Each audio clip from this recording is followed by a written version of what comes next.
Welcome to Toffee TV. Here is the match reaction. Everton 1, Crystal Palace 0 in the FA Cup third round at Goodison Park tonight. The Blues progress to round 4 of the competition, where they will face Luton Town a week on Saturday at 3 o'clock kickoff. I cannot talk this game up in terms of quality. It was poor. Two teams that, I'll be honest, didn't really look that bothered about the game. I'm not saying he didn't try and win it, but yeah, it went through the motions at times. Passing levels on both teams was shocking. It really was. But the only thing that matters is Everton are in the next round. That's all that matters. We won the game, and winning home games will boost confidence. We needed a bit of a lift. We've obviously had a kicking again in the early part of this week, but to go and get a result tonight was important, and that's exactly what Sean Dyche's men did. The manager brought Nathan Patterson in at right back to replace Seamus Coleman. João Virginia came in and replaced Jordan Pickford, as he did in the first game at Selhurst Park. And Andre Gomes come in for the injured Abdoulaye Doucouré, who's tweaked the hamstring again and could be out for a month or so, which is obviously a hammer blow to us because we don't have anybody who can play the role. Andre Gomes done all right tonight. Scored a great free kick, which was good, won the game, but is he a real like-for-like for Abdoulaye Doucouré? No, he isn't, and the manager really has struggled to find someone who can play that role. And again, for me, and it might just be wishful thinking, but it just highlights the need for them to bring in one, maybe two players on loan. I don't even know whether there is any room in the budget to do that. One, I think they get away with. Two, I'm not sure unless someone goes out, but that is probably for another day. I thought in a game, like I said, both teams, it was kind of like a low intensity game to start with. Both teams really, if I'm being honest, both teams just cancelled each other out. If we're being totally truthful about it, you know, Crystal Palace had a way of playing that was a very defensive side, you know, and looked to spring on the counter attack. And Everton, for me, at times, were just a little bit too direct at Dominic Calvert-Lewin. When we did get it down, knock it around and got it through the midfield, we looked much better. We just don't do that enough. It's like a hot potato sometimes. And I have to say, some of our passing is awful at times. It really is. We get into good positions and we can't make a 5-yard pass. We overhit it, underhit it. Or certainly we did do tonight.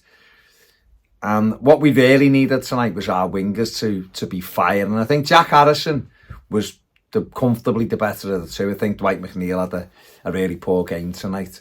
Harrison was trying to be bright and run and direct, but even some of his decision making, he keeps over the ball too long. And we just couldn't really create anything for Dom. Of note, Andre Gomes had the first real shot of the game after about 90 seconds. He done really well, cut in and had a shot with his left foot, but it was straight at Sam Johnston in the Palace goal. And the other shot really that we had on target in that first half come from Dominic Calvert-Lewin, who did well, pulled away and drove a shot again. Sam Johnston equal to it, pushed it round the post for a corner. And a lot of times Everton got into decent areas, but it was the final ball, or Crystal Palace defended it really well. There was a couple of fouls early on that Everton committed, and I was just surprised that certainly Mark Gay, who I can only think that his girlfriend, wife or partner had an argument with him or bollocked him before he left South London to come up and play, because he was a cry-arse all night. Someone's definitely wound him up, and he was just using it to moan at the referee. Even when Palace players committed a blatant foul, he ran 50 yards to moan at the referee. But yeah, João Virginia in the Everton goal made a good save. I think it might have been from Eze in the first half, or Schlupp.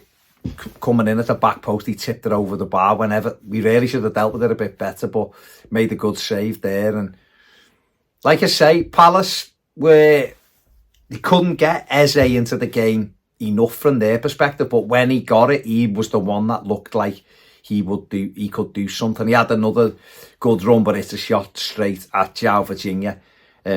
when maybe he'll think he should have done a little bit better. But Everton did go ahead just before half-time, and Jefferson Lerma, I think it was Lerma, who'd put a couple of tackles in, jumped through the air, and it looked like he was out of control. Now, obviously, VAR would have looked at it and all that. The referee booked him, give a free kick away on the edge of the box, and Everton haven't scored a free kick at Goodison Park for 5 years.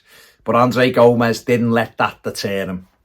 And he stepped up, whipped the ball over the wall, hit at the inside of the post and went in the other corner. Sam Johnston comfortably beaten to give Everton the lead just before half-time. Come out for the second half, and again, the game kind of just petered away a little bit. Both teams, like I said before, cancelled each other out. Both defended decently, or when both either side kind of got into that final third after a good little pattern of play, the next ball, or the opportunity to make the pass, they made the wrong choice, or they hung on too long and were smothered out of it. And both teams were guilty of doing that. Crystal Palace certainly were. Roy Hodgson kind of give Everton a bit of a leg up at just over the hour mark by taking Eze off, who was Palace's chief threat, really. The Crystal Palace fans who'd made the trip were not happy. And the old shout of "you don't know what you're doing" were directed at Roy Hodgson. He brought 5 players on for Crystal Palace over a few minutes to try and give them a little bit of impetus in the game. Didn't really work. Everton, like I've said before, got into good positions or won corners and just couldn't capitalise on them. And then Sean Dyche brought Lewis Dobbin on late on in an attempt to give Everton some fresh legs as well. I personally thought the manager waited too long to make changes. I think Beto should have been on a lot earlier. He brought him on with 4 minutes to play. I'd have brought him on earlier. There was Arnaud Danjuma didn't get off the bench. Chimiti was warming up and he didn't get on. And the game was petering out. And then we had opportunities. Dwight McNeil had a shot that was blocked. Lewis Dobbin screwed the shot wide when well placed. Dominic Calvert-Lewin, before he went off, rushed the shot after a good first touch. And on counter-attacks, Jack Harrison held on to one far too long when he could have just played Dom in early or reversed it to Dwight McNeil. And like I said before, that kind of was the theme of tonight. But Crystal Palace come to life. The fourth official put 6 minutes of stoppage time up. I'm not quite sure where he got 6 minutes from. But he put that up, and that kind of kicked Palace into a little bit of life. And they had 2 really good opportunities in stoppage time, and João Virginia's made a brilliant save. Ball across the box. Mateta went up for it, and I'm not sure, I haven't seen it again. I don't know whether it was Schlupp or someone was coming in at the far post, and it looked like they'd equalised, and he spread himself. He'd done the old starfish of Peter Schmeichel and made an incredible point-blank save. And then he dived bravely at the feet of, might have been Mateta again, to smother that one as Everton smuggled it away. And he's come up big, and João Virginia, who's replaced Pickford last couple of, the 2 Palace games in the Cup, kept 2 clean sheets, and that's really all he can do. And Everton are through. They face Luton Town, like I said before, and again, that is all that matters. I've not listened to Sean Dyche's interview since I got in. I will do in a bit, but I'm sure he's delighted that we've got through, and it's momentum building. We needed a little bit of good news. We've kept the clean sheet. We're in the next round. We've won a home game, and that's good. Got to try and build that feeling at Goodison Park and make it so the opposition feel like we are good at home, and that's all we can do tonight. Man of the match for me, I thought James Sarkovsky had a good game. I thought James Garner did decently. I thought Mikalenko again, another strong display. But I'm going to, Andre Gomes was decent, got the match winner. But I'm going to give it to João Virginia for those saves at the end, and particularly that one. I thought his handling was decent. His kicking could have been better. He rushed a little bit. But that save at the end was a match-winning save. And he therefore just about scrapes it from maybe Andre Gomes for his goal, or decent performances from like the players I've mentioned. So there you go. Let me know what you think in the comment section below. Give the video a thumbs up and subscribe to the channel if you haven't. Thanks for watching. See you later.